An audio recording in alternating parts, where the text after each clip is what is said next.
Good morning, dear friends. Today is the September the 3rd, 2005, and we are on our last day of the retreat on the Rockies. The first retreat I offer on the Rocky took place about 20 years ago, and it was for psychotherapists. And since then, we have been offering many retreats for psychotherapists in Europe and in North America.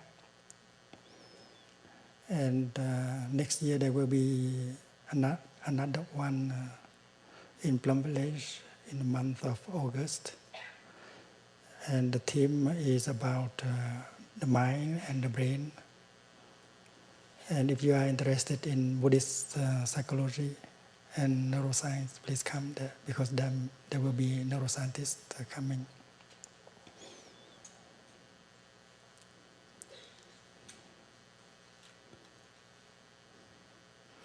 The teaching of the Buddha concerning birth and death is very deep.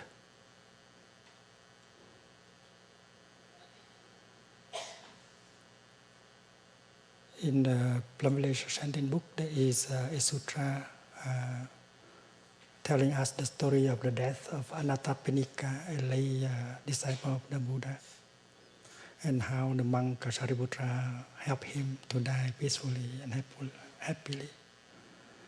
And you might be interested in learning about that sutra.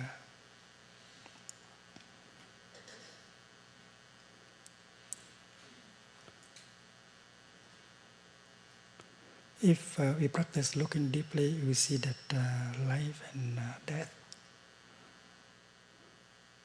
they are not enemies. They are. Because without dying, there is no life. And without life, there is no dying. So life and death are. When you look into one, you see the other, and vice versa. You cannot have life without death, because death is within the heart of life. And the other, on the other side, it is also the same.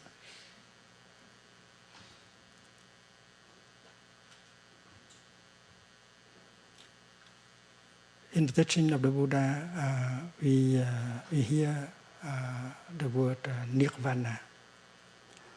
And nirvana is not a place that can be found in space and time. Nirvana is our true nature of no birth and no death. And with the practice of looking deeply, touching deeply, we can touch our true nature of no birth and no death, and we transcend fear.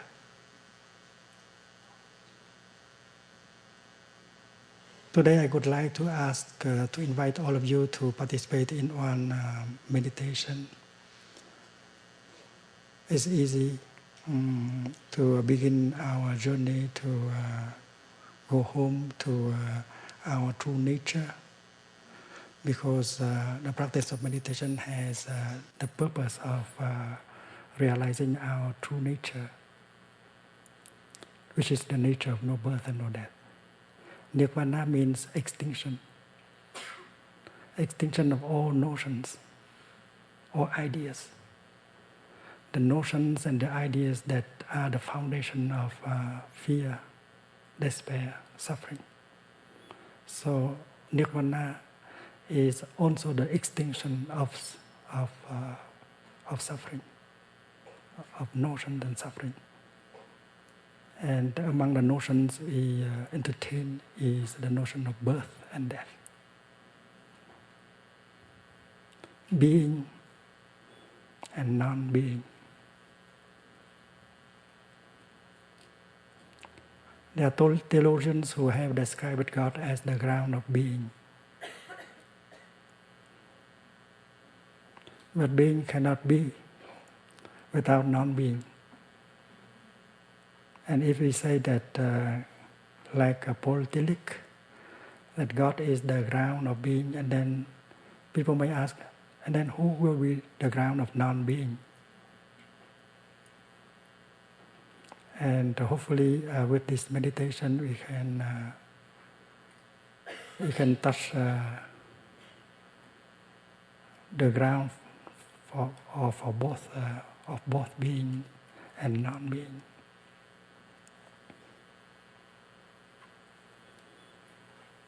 Suppose we look into this matchbox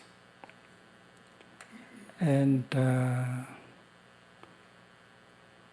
ask ourselves the question whether the flame that we need is already there, is hiding somewhere there in the matchbox. The problem has to do with being and non-being. We know that if I make a gesture, and then there will be the manifestation of the flame. But before I make the gesture, can we qualify the flame as non-being?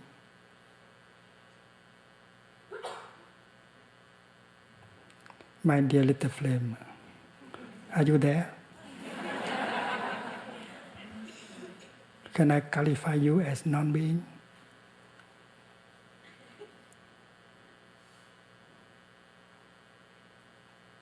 And if you listen deeply, you will hear the answer. The answer is something like this: Dear Thay, dear Sangha, when conditions are sufficient, I manifest. You cannot qualify me as a non-being before the manifestation, and you cannot qualify me as being after the manifestation.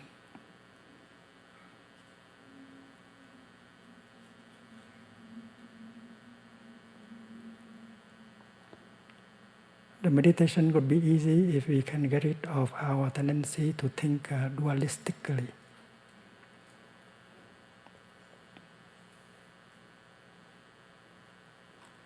We know that conditions for the flame to manifest are inside of the box, also outside of the box.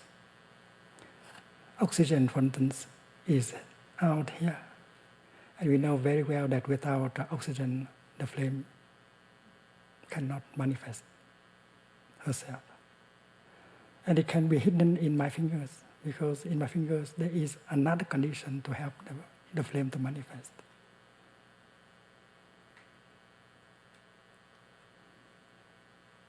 If we ask the flame, dear little flame, we know that you are there. Would you please manifest for us?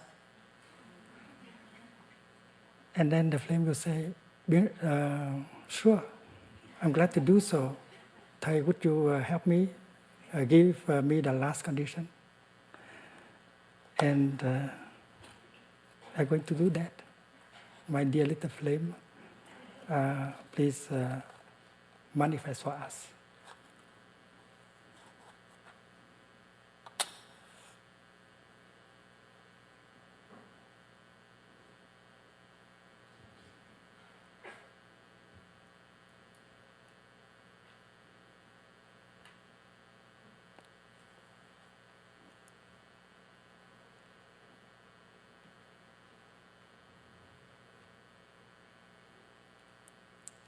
The flame is gone. It has come, and it has gone.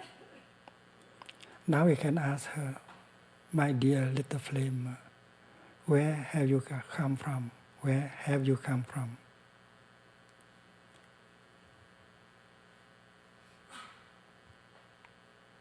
And if we listen deeply, we will see the answer of the flame. dear Thay, dear Sangha, I come from nowhere. I did not come from the north, nor the south, nor the east, nor the west. When conditions are sufficient, I manifest myself.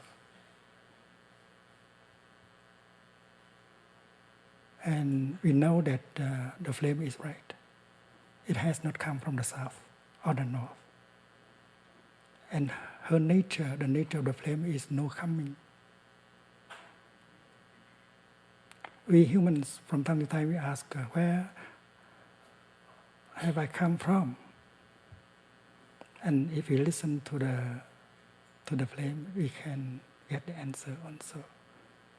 I have not come. I come from nowhere. I have not come from the south, the north, etc. When conditions are sufficient, I manifest myself.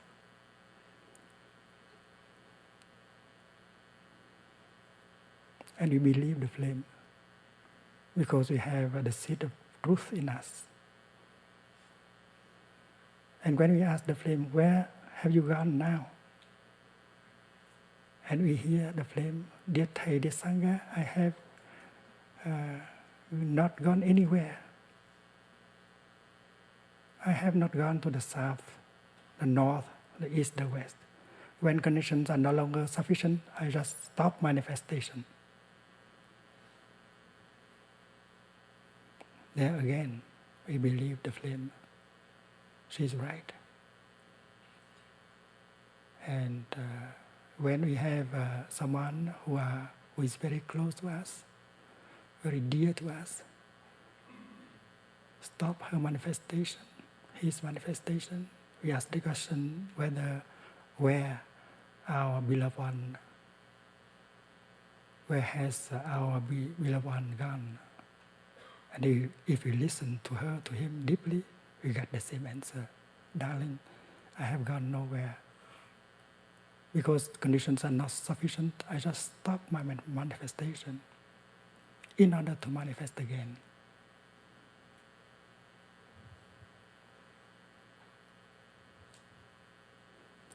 So, looking deeply, we see that the true nature of the flame is the nature of no coming, no going.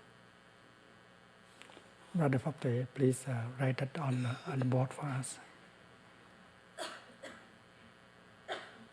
No coming, no going.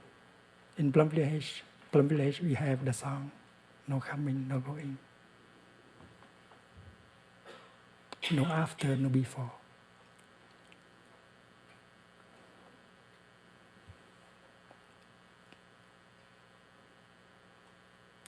And what is important here is that we know that before the manifestation of the flame, we cannot qualify her as non-existing. This is very important.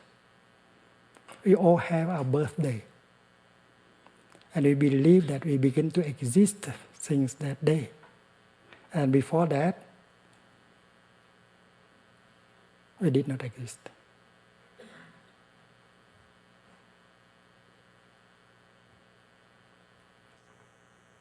Imagine you draw a line. Maybe Brother Phapte can draw a line on. We draw a line. We draw a line representing time. And on the left, we take a point, and we call the point B, birth. B, birth. So from B on, we believe that we exist, we are. But before B, we were not. We were not there. We did not exist. That is something to be reconsidered, because before B is only the date, the moment of manifestation. And before the moment of manifestation, you cannot qualify the flame as non-existing. That's unjust. That's not true. And because if because we could not qualify her as non-existing before B, and then we cannot qualify her as existing after B either. It means that the notion of being and non-being cannot be applied to reality. It is a notion that we create by our mind. It's a mental construction, mental creation. To be or not to be, that is not the question.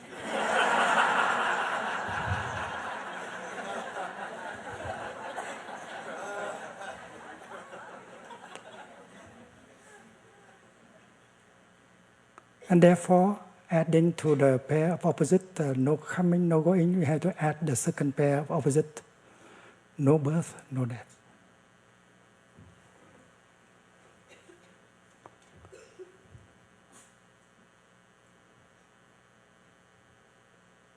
The true nature of the flame is the nature of no birth and no death.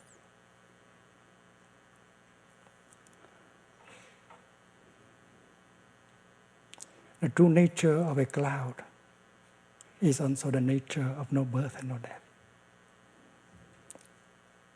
It is impossible for a cloud to die. Because to die means from something you become nothing. And it is impossible for a cloud to become nothing.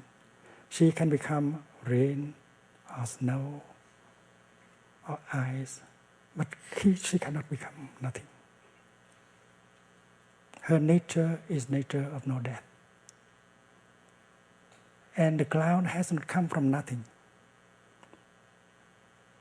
In our mind, we think that to be born means from nothing you suddenly become something.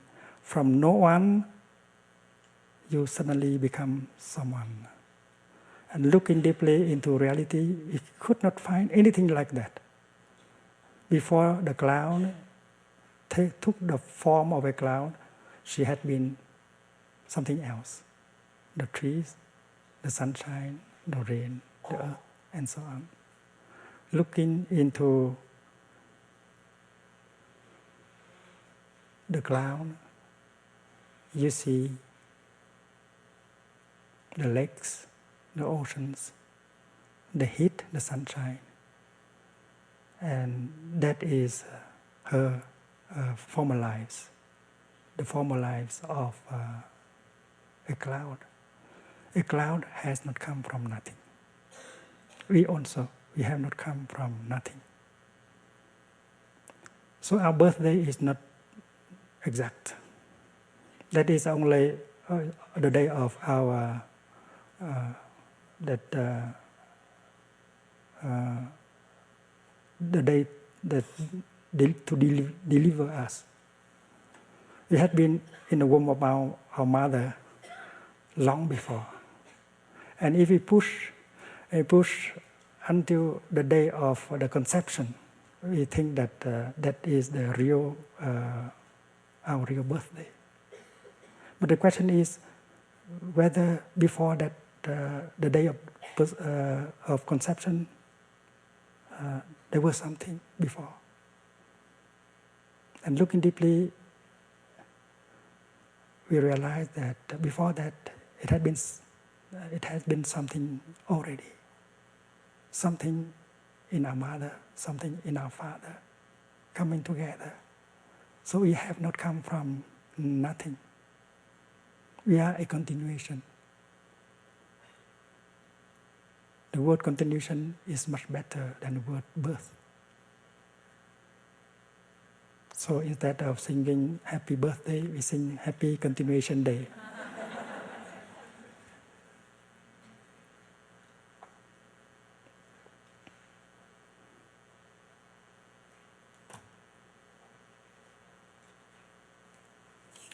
When we look into this sheet of paper,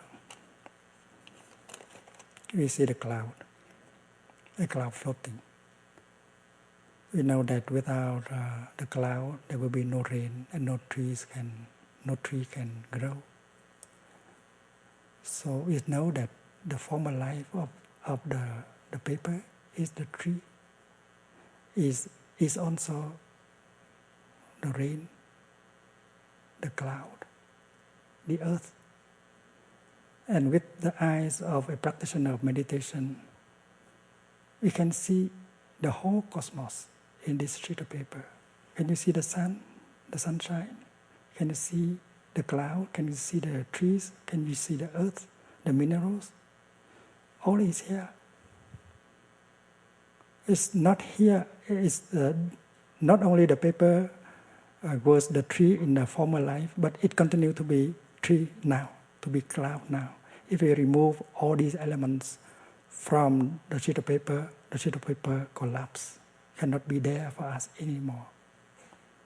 That is interbeing.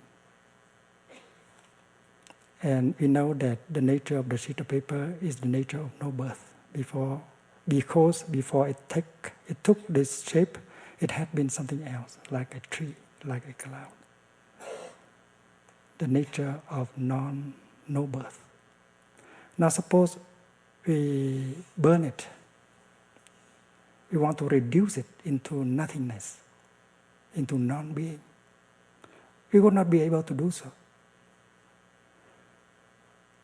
During the incineration, the sheet of paper continue to transform and to manifest in other forms. First, the heat produced by the burning, penetrating into me, into you, and into the cosmos.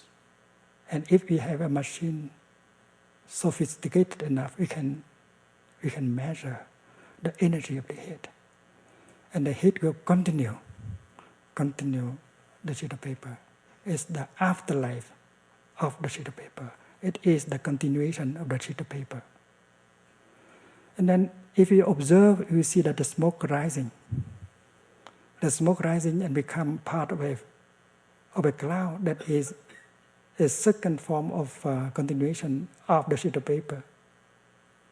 And you can see the sheet of paper continue up there. And maybe tonight it will become a rain. And we may receive it on our forehead. We don't know. And then the ash that can be returned to the soil. And maybe next year, 2 years from now, if you have a retreat here, we can see it in the form of a little flower, blade of grass. So it is impossible for us to reduce something to nothing, to non-being. They thought they can reduce Martin Luther King, Mahatma Gandhi into nothing, but they are wrong. Because these people continue to be with us in other forms. And the energies can be felt, can be touched today. And we are the continuation, their continuation. Therefore, the true nature of the sheet of paper is the nature of no birth and no death, exactly like the nature of the cloud or of the flame. And our true nature is the same. Birth and death, like coming and going, are just notions that cannot be applied to reality. The French scientist Lavoisier said, nothing is born, nothing dies. Rien ne se crée, rien ne se perd. He practiced looking not as a Buddhist, but as a scientist. And he found exactly the same thing that we recite in the Heart Sutra. No birth, no death, no coming, no going.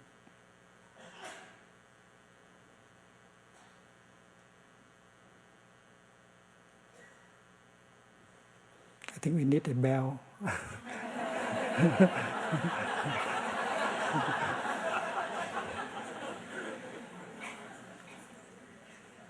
He has to do 2 jobs.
I would like now to invite the flame to manifest again. And we want to ask her another question.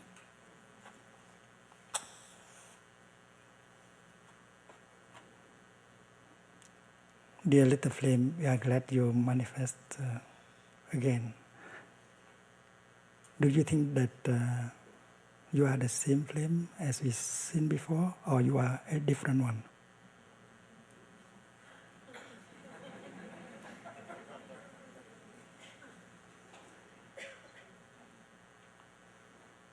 This we have practiced before.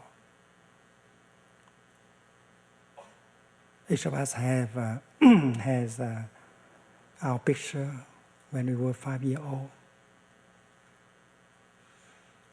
And we might ask the little boy or the little girl whether she is the same person with us or she is another person, because we look so different from each other.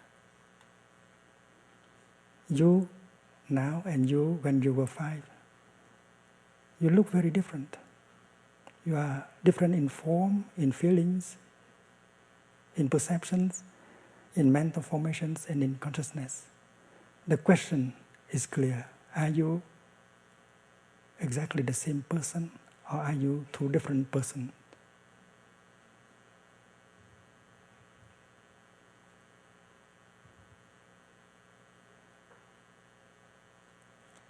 We talk to the children about the plant of maize, the plant of corn, and the grain of corn that gave birth to the plant of corn. Looking deeply, we see that the grain of corn has not really died. It is still alive in the plant of corn. And the question I address the children is, do you think that the plant of corn is a totally different entity than the grain of corn? They are the same, or they are two different entities. And when we look at our father of our son, and we ask the question, are we two different persons, or we are just one? We are the continuation of each other. I continue you in the direction of the past, and my son, my daughter, you continue me in the direction of the future. Are we the same person, or we are two different persons? And this is an invitation for us to look deeply.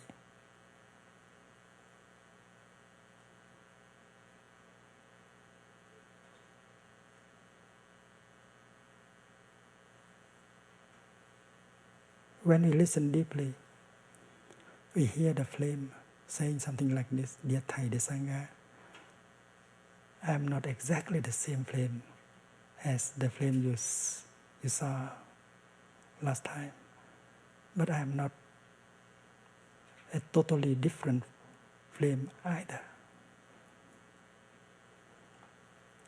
This answer can be applied to the situation of the plant of corn, to the situation of father and son, mother and daughter, and so on. We know that the son is the continuation of the father. Although the son looks different, but he is really a continuation. He is a continuation of his mother also. My mother, myself. My father, myself. My son, myself. My daughter, myself. And in this retreat, the children have had the opportunity to learn about that. The truth of neither the same nor a different entity. Brother Bhakti, please write it down. That is another pair of opposites. Neither the same nor a different entity.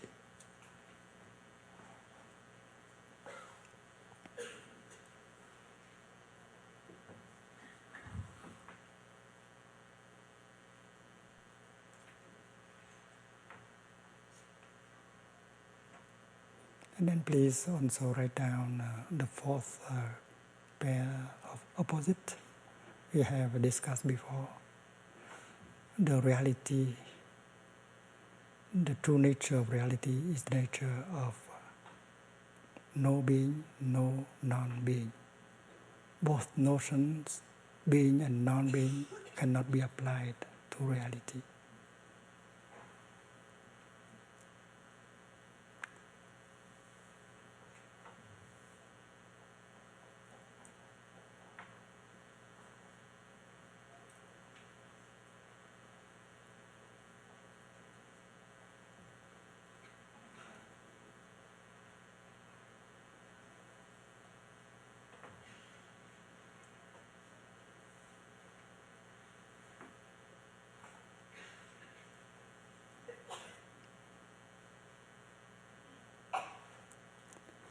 We asked Brother Fatwe to do one more thing. We know that we have point B, and we want to write down point D. D means death.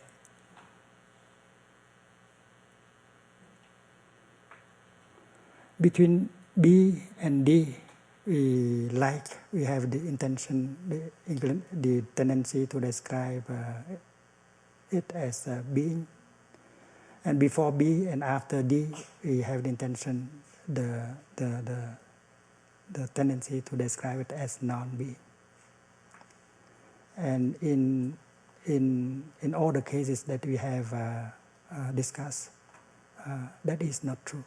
We cannot qualify the section before B as non-being. We cannot qualify the section after D as a non-being. And therefore, we cannot qualify the section, the segment before B and D as being either. So the true nature of the cloud, the true nature of the flame is the nature of no being, no non-being. Thank you for the Brother Fatwe.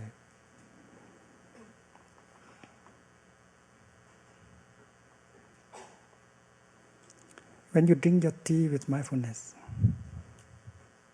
not only you enjoy your tea, mindfulness helps you to be truly present. And when you are present, something else is also present. That is life, the wonders of life. And tea is one of the wonders of life. And there is a real encounter with you and the tea, thanks to mindfulness. Because you are there, the tea is there also. And that is mindfulness. And drinking your tea in mindfulness, you get the concentration. And you see that the tea that you are drinking has been the rain, has been the cloud. You don't have to be a poet in order to see the cloud. In the tea is the cloud. Tea and cloud inter-are. You cannot remove the cloud from the tea. And you are truly drinking the cloud. The cloud and the tea inter-are. If you say that cloud is only cloud, tea is only tea, you have not touched reality. Because tea is the same at the same time cloud, and cloud is at the same time tea. The tea is the continuation of the cloud. And if I drink the tea,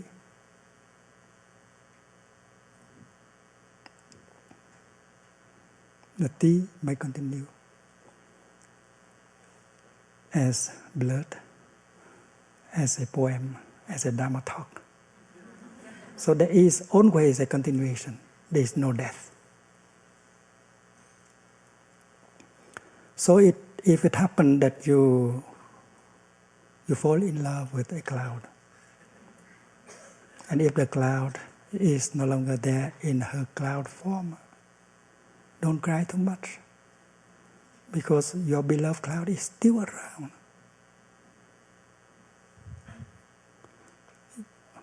The cloud may be in her new form, the rain, calling to you, darling, darling, I'm here, don't you see me?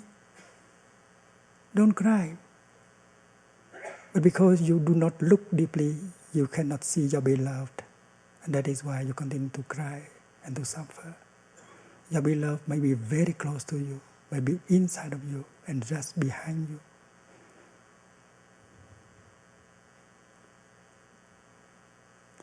It seems that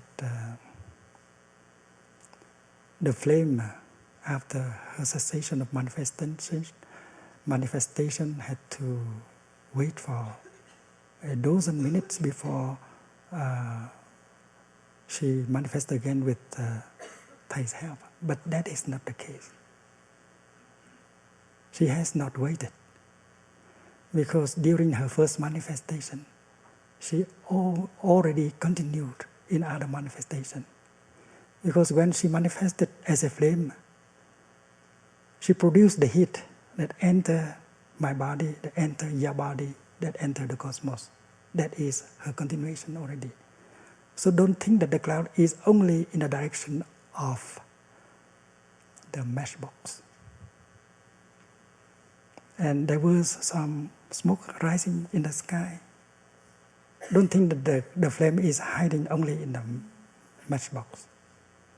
You have to recognize the flame in her new forms of manifestation, the heat, the cloud,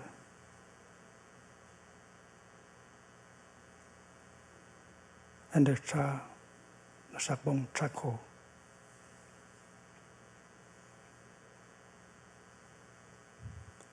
Many of us used to ask the question, what will I become after I die?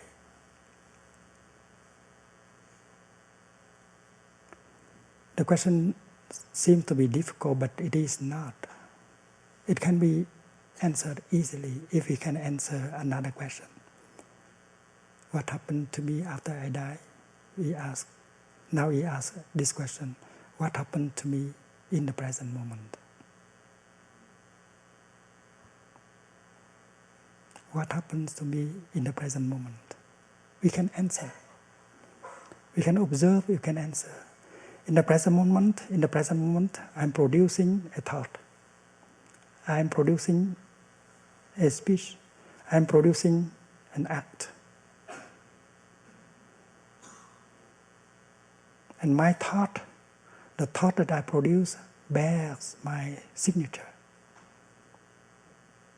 It is a thought in the direction of just thinking, right thinking, or it might be in the direction of wrong thinking. And the Buddha advised us to produce good thoughts in the direction of right thinking, in order for us to continue beautifully. Because our thought, our continuation, it's like the rain is the continuation of the cloud. It's very simple. It can be seen very concretely. As soon as I produce a thought, that thought will have an impact on my physical health and mental health right away, and will have an impact on the health of the world. And that is why my practice is to assure that I only produce good thoughts in the line of right thinking. The thinking that contains compassion, understanding, and non-discrimination. And it is possible for all of us to produce such a lovely thought, because we all want to continue beautifully. Not only our children continue us, our students, our disciples continue us, but our thought, our speech, and our action continue us. In the Buddhist literature, we have the word karma. Karma means action. Karma as cause and karma as fruit. Karma hetu. Karma hetu is karma cause. Karma phala is karma fruit.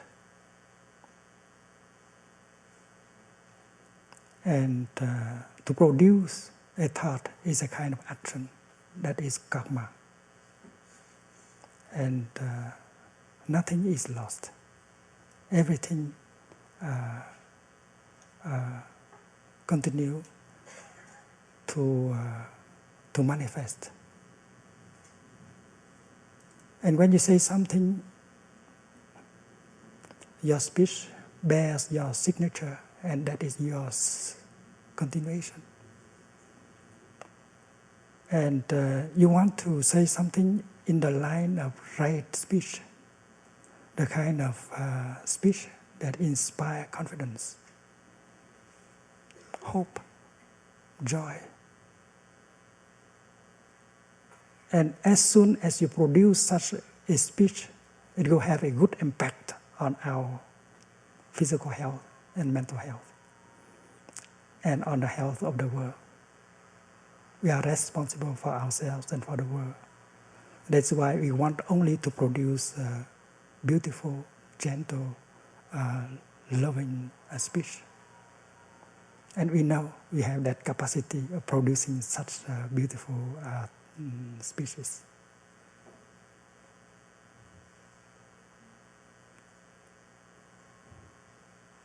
And speaking is also acting.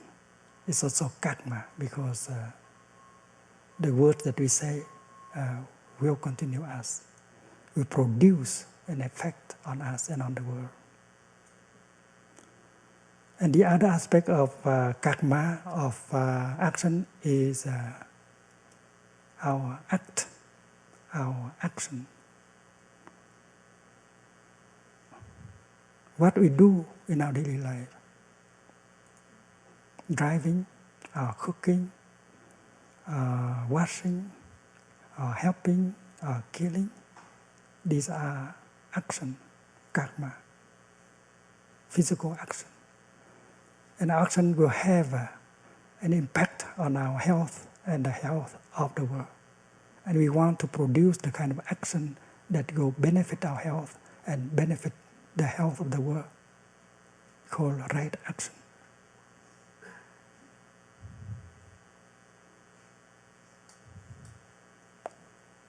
An orange tree produces orange leaves, orange blossoms, and oranges. We produce thought, speech, and action, and these are our continuation. And that can be observed in the present moment. And we can see already our continuation. We don't need to wait until the disintegration of this body in order to know what will become of us. We are becoming right here and right now in the form of our action. And our action has three aspects: thought, speech, and act, physical act. The French philosopher Jean-Paul Sartre said something like, l'homme est la somme de ses actes. Man is the sum of all his actions. Man is the totality of his actions. And that comes very close to the teaching of the Buddha. We are what we think, we are what we speak, we say, we are what we do. Our karma,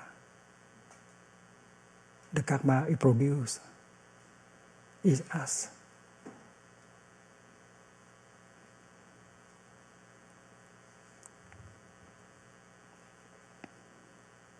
Therefore, when you look at yourself, your body, your feelings, your perceptions, your mental formations, your consciousness, you think that these 5 things are you, but you are much more than these 5 things, these 5 elements.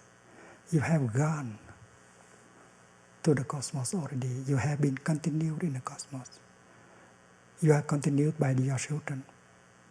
You are continued by your thought, your speech, your action in the world. And if you look, you can recognize yourself outside of this body. Suppose you look at me and you say that Thay will die in a number of years. But if you look deeply, you see that Thay will not die like that. Because if you look around, you see Thay's continuation. A lot around.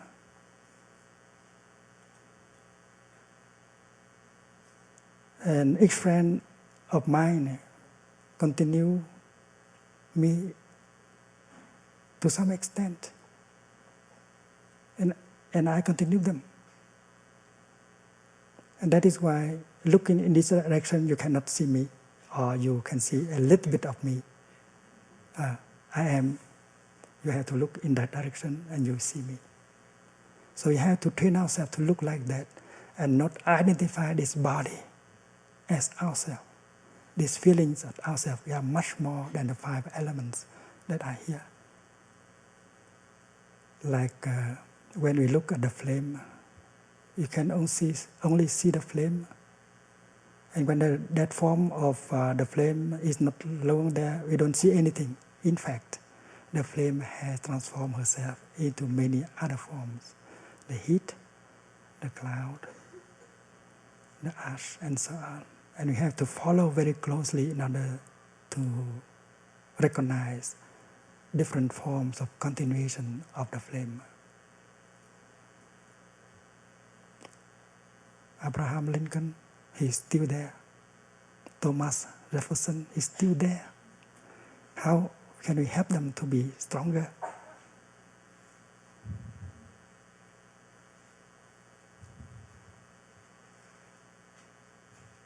It is impossible for a cloud to die. It is impossible for Lincoln to die also. And we can be his beautiful continuation. We can continue his work to build the country, to make it beautiful. We have received a heritage, a beautiful heritage. We have to preserve that heritage, to enrich that heritage. By what? By the way we think, by the way we speak, and by the way we act. Understanding, compassion, non-discrimination, brotherhood. These values should be seen in our way of thinking, in our way of speaking, in our way of acting. And we can continue our ancestors well with that practice.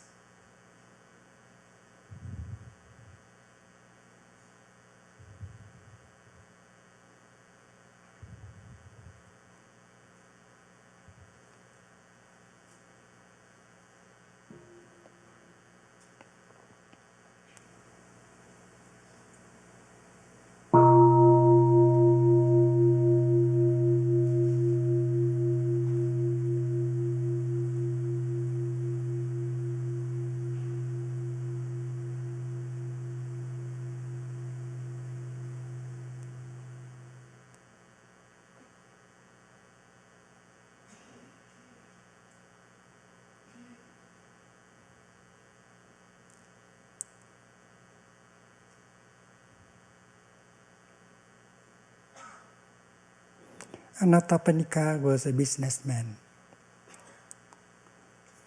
He was a lay disciple of the Buddha.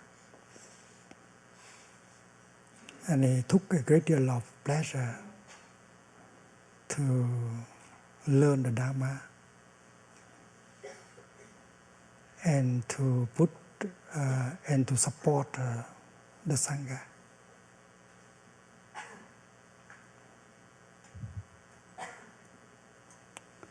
It was the king Bimbisara who gave the Buddha the first piece of land, the bamboo grove, in order to make a practice center for monks. called Venuvana. And Anathapindika had offered the Buddha another beautiful center of practice in the country of Shravasti in the north. He bought it from a prince. He wanted the Buddha to come to his country in order to share the teaching and the practice. He was very rich, but he has a very big heart because he devoted a lot of his time and energy and material resources to help with the poor, the destitute in the country. That is why people love him so much. And the name Anathapindika was given to him by his people, the one who cares for the lonely, the destitute. That is the signification of the word Anathapindika. And his real name is Sudatta.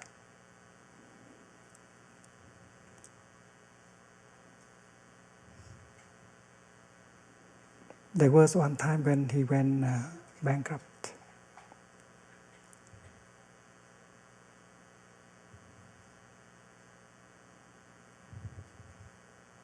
The economy of the country. But he did not suffer during that time of bankruptcy because so many people loved him. His friends came and helped him to rebuild his business. He has 3 children,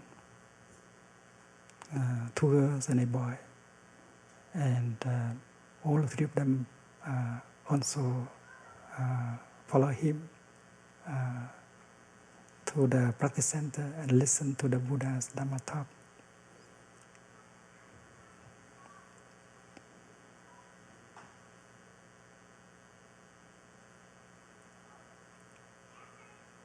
His boy first did not want to come to the Dhamma talk. So Anathapindika found out a way in order to get him involved within the learning and practice. He said, "My son, today I'm so tired, I cannot go to the Dhamma talk. Can you go there for me and listen to the talk? And if you just remember one sentence and go back and report to me, and then I offer you enough money to buy a car or something like that."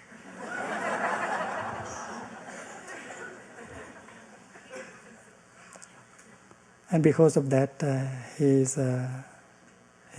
son got involved. He liked the Buddha.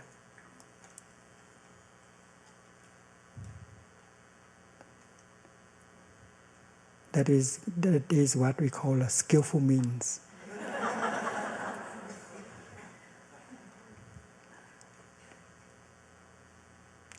One day, Anathapindika was very sick. It was about 35 years after the first time he met the Buddha. The Buddha came and visited him. And then after that, he appointed the monk Shariputra to take care of him and help him to die peacefully. Because Shariputra is a very close friend of Anathapindika. They work together by foot,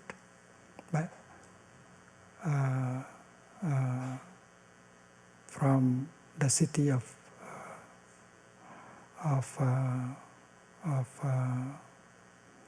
Rajagraha to the city of Shravasti during many weeks. And they became a couple of very close friends, one monk and one lay person. And Shariputra supported him in looking for the place to offer to the Buddha as a practice center. One day Shariputra learned that Anathapindika was dying. So he asked his younger brother in the Dharma the Venerable Ananda was a cousin of the Buddha, to come with him. And when they came, Anathapindika was so weak, he could not sit up. Shariputra said, "Dear friend, just stay where you are. You don't need to sit up. We will bring 2 chairs close to you and we shall talk." And then when the monks are seated, Shariputra asked, "Dear friend, how do you feel? Is the pain in you decreasing or still increasing?" Venerables, it seems that the pain in my body does not decrease. It is increasing all the time. I suffer a lot. And Shariputra decided to offer a guided meditation on the Buddha, the Dharma, the Sangha, and the 5 trainings. He was a very intelligent person.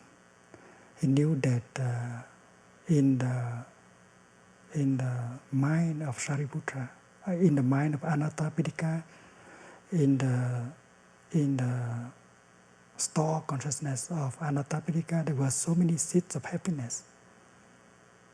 Every time Anathapindika think of the Buddha, serve the Buddha, think of the Dharma, serve the Dharma, think of the Sangha and serve the Dharma, he got a lot of happiness. That is why he decided to give a guided meditation on the 4 recollections. In this retreat, the monastics have chanted that the 4 recollections for you. Recollection on the Buddha, on the Dharma, on the Sangha, on the Shila. Shila means the mindfulness training. And it worked very well.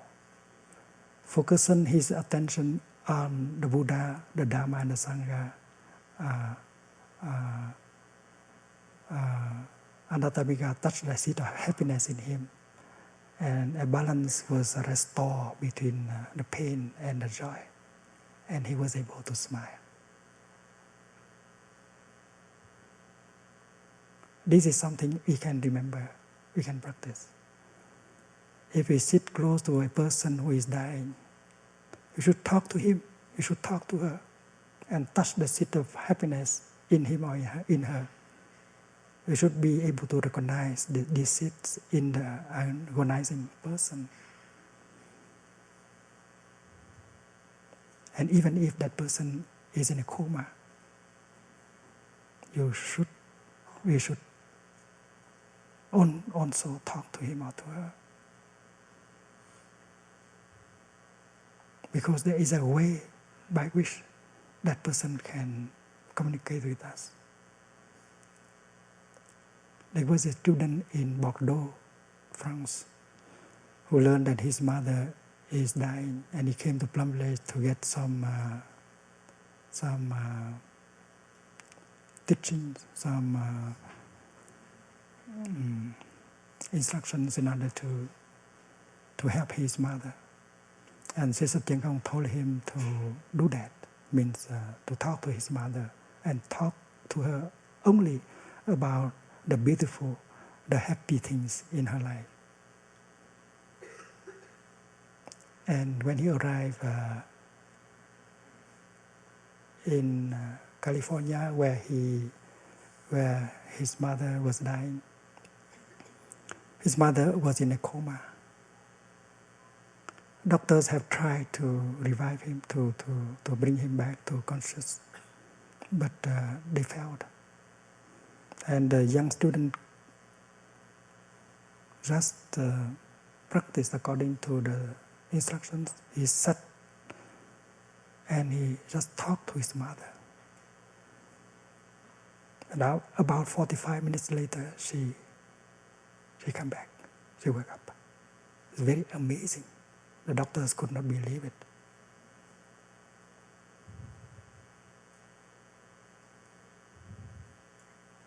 You know the Fellowship of Reconciliation. When I first came to America, Alfred Hassler, who was the General Secretary of the Fellowship of Reconciliation, a peace organization in Newark, in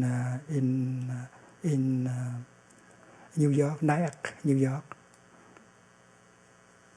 And he helped me to tour America in order to speak about the situation in Vietnam. That was in 1966.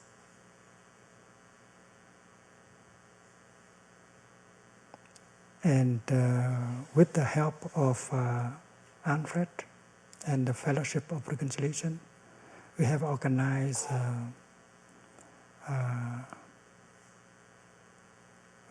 peace activities a little bit in Europe, everywhere in Europe, in Asia, and so on. And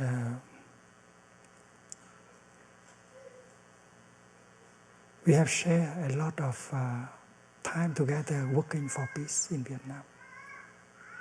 And there were very joyful moments when we worked together to end the war in Vietnam. One day, Sister Chan Khong, myself, a number of friends were driving to, I think, Omega Institute in Upper New York City to give a retreat. We learned that Alfred was agonizing in a Catholic hospital not very far from there. So we decided to go there and to see him. When he arrived, Dorothy, his wife, and Laura, his daughter, were there. And Alfred was being fed with glucose serums, but he was also in a coma. And Laura, his daughter, who had volunteered to work in our peace office in Paris, she was so glad to see myself and Sister Chan Khong coming to visit his father. She tried her best to wake up Alfred. Alfred, Daddy, do you know that Thay is here? Sister Chan Khong is here. But Alfred did not wake up. And then I told Sister Chan Khong to sing for Alfred.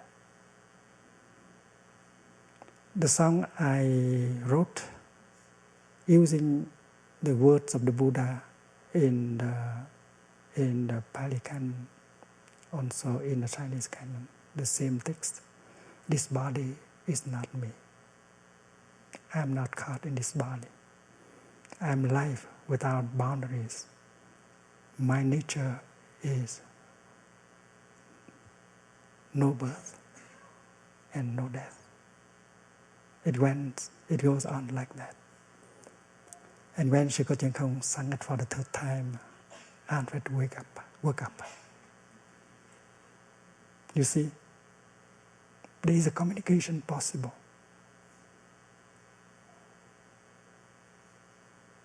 We were very happy to see Alfred awake, and I was massaging his feet to give him the feeling that he is there, he was there.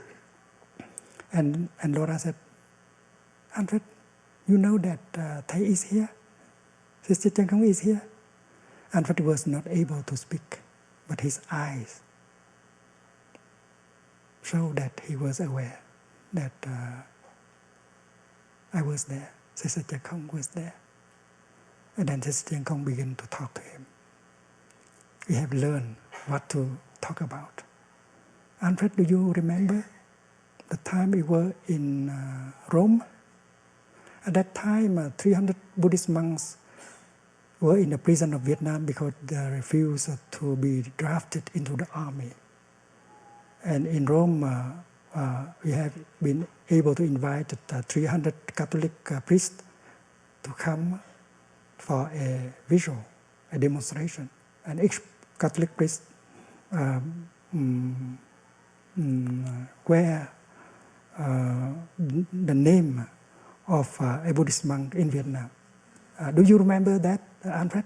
And she continued to talk to him about happy souvenir in our working together during the time working together for peace. And you know what happened?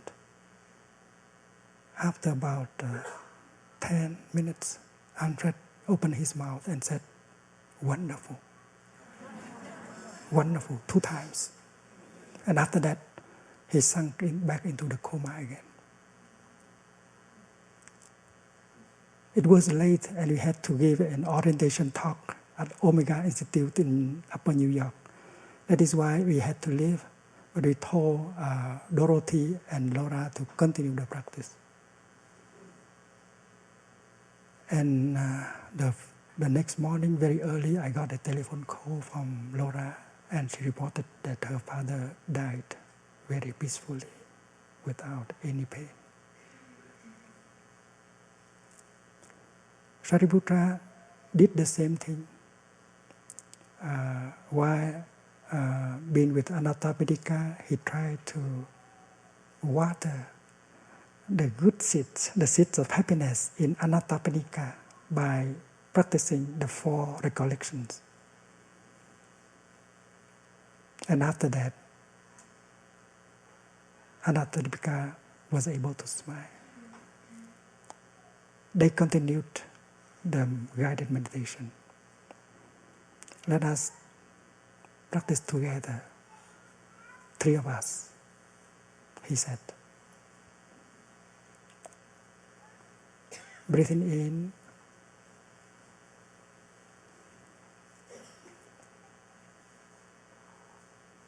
I know that my eyes is not me. My ear is not me. I am more than my eyes, my ear, my nose, my tongue. Breathing in, I know this body is not me. I am not caught in this body. I am light without boundaries.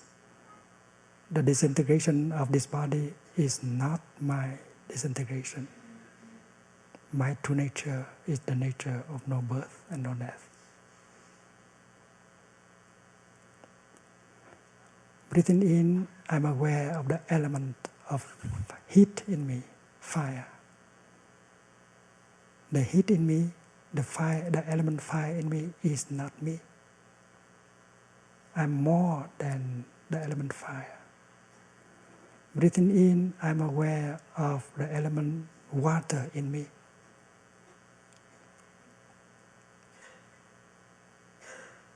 I'm not the water. I'm more than the water. I'm not caught in the element water in me. You know the 4 great elements, Mahabhuta, heat, fire, earth, air, and fire, air, earth, and water. Yes, 4. Breathing in, I know the form that I see with eyes is not me. The sound I hear with my ear are not me. So the guided meditation help the dying person not to identify with his 6 organs, sense organs. It's very important. This body has come from nowhere. When conditions are sufficient, this body manifests. It has not come from the north, the south, the east, the west. Before the manifestation, you cannot say it did not exist. After the manifestation, you cannot say that it exists. So you know exactly what we just hear in the Dhamma talk. And by that time, Ananda, the Venerable Ananda, saw that tears began to roll down the eyes of Anathapindika. He felt sorry for Anathapindika. He asked, "My dear friend, why are you crying? Do you regret anything?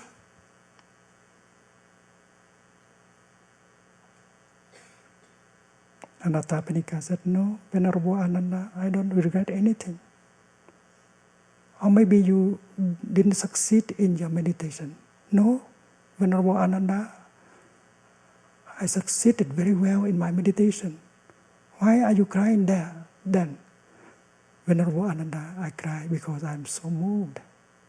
I have served the Buddha, the Sangha, the Dharma more than 30 years. And I have never received and put into practice such a wonderful teaching like the one given me today by the Venerable Shariputra. The teaching on birth, on no birth, no death, no coming, no going, no being, no non-being. Ananda was still young. He said, dear friend, you don't know, but this kind of teaching we monks, monastics, we receive almost every day. Anathapindika looked at the Venerables and said, dear Venerable Ananda, please, when you go home, please tell the Lord that we lay people, even if many of us are busy, not capable of receive such wonderful teaching. But there are those of us as lay people who are free enough, who have enough time to receive this teaching and to put into our practice. So please tell the Buddha, request him to dispense this kind of teaching to us lay people as well. And that was the last request made by Anathapindika. Ananda accepted to do the commission. And after that, Anathapindika died peacefully. If you like to read the story again, it is in the Plum Village Chanting book.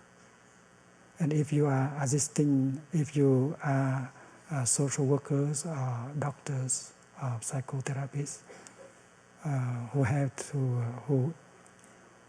the duty to accompany the dying people, I think it's very helpful, very wonderful to study and to practice this teaching. If you have non-fear, if you have touched the nature of no birth and no death in you, you'll be very precious element, condition for that person to die in peace. You will be inspiring, very inspiring to him or to her. Your presence, like the presence of Shariputra, will help the dying person to die peacefully without fear. I'd like to ask Sister Chen Khong to come and sing the song, This Body Is Not Me. I don't know whether she still remembers that song.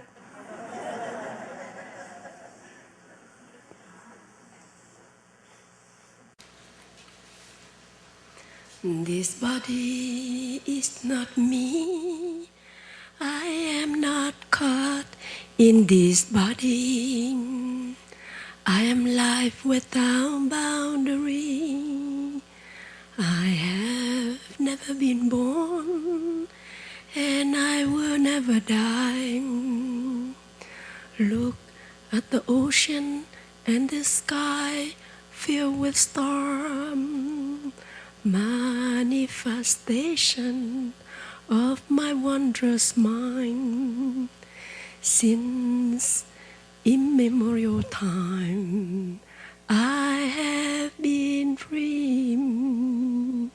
Birth and death are only door by which I pass by, sacred threshold on my journey.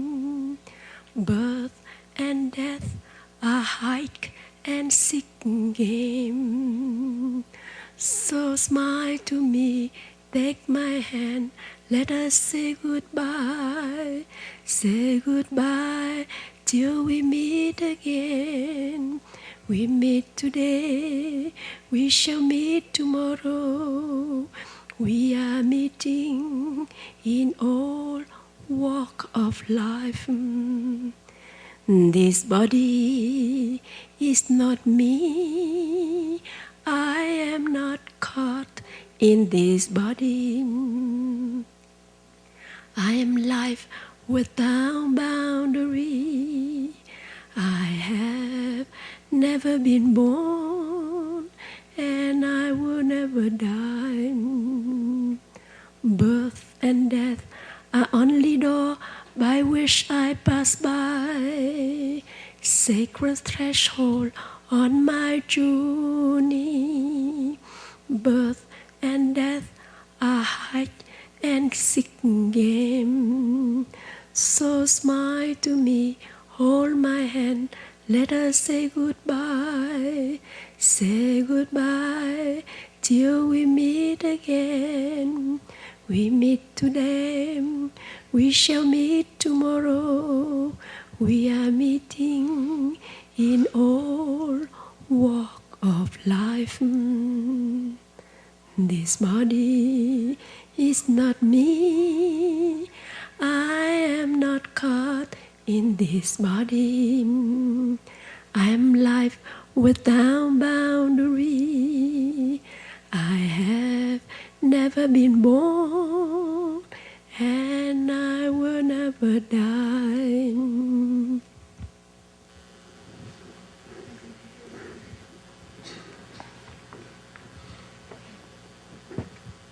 Dear friends, we know that when you come to a retreat, to a practice center, with the practice of calming,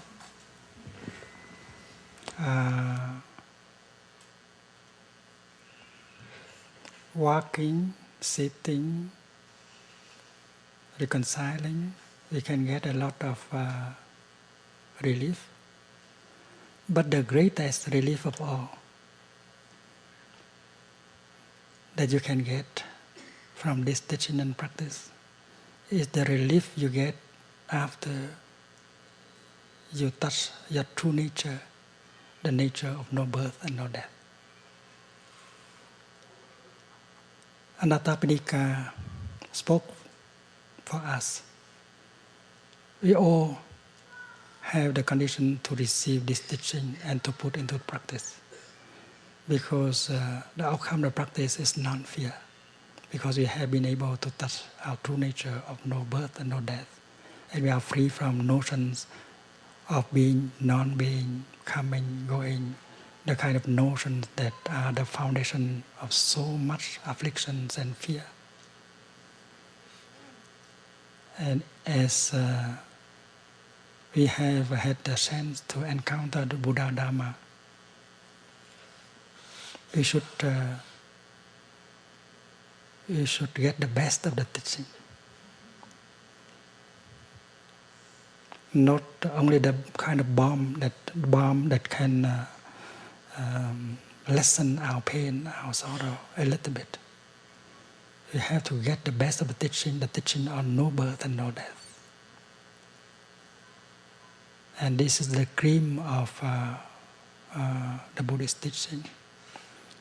And as we have a Sangha, we shall have an opportunity to receive and put into practice this teaching, will bring us great liberation, great joy. It's time to ask the monastic to come and to offer our gratitude to Bodhisattvas, to all of you who have helped to make this retreat possible. And you have helped make retreat a big success. We have been together more than 5 days. We have practiced together, walking, sitting, eating, breathing, watering the good seeds in us. And all of us feel better.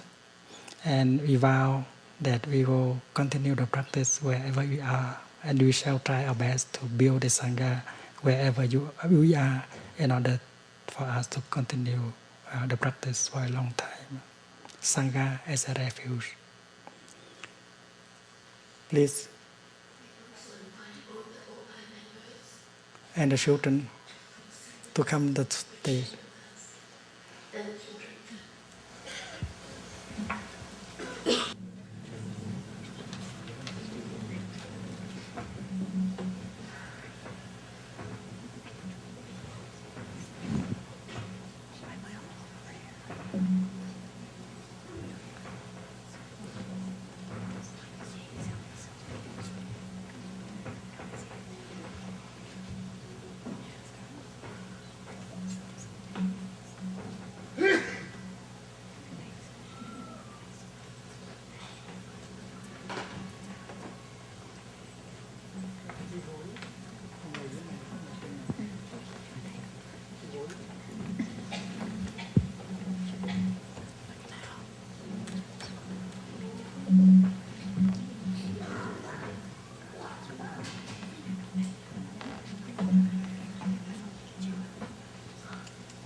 We still play.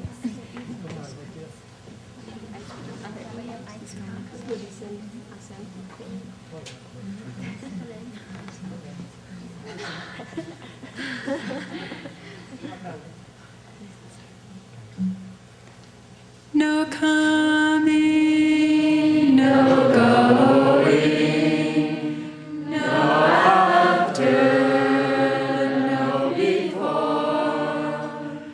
I hold you close to me.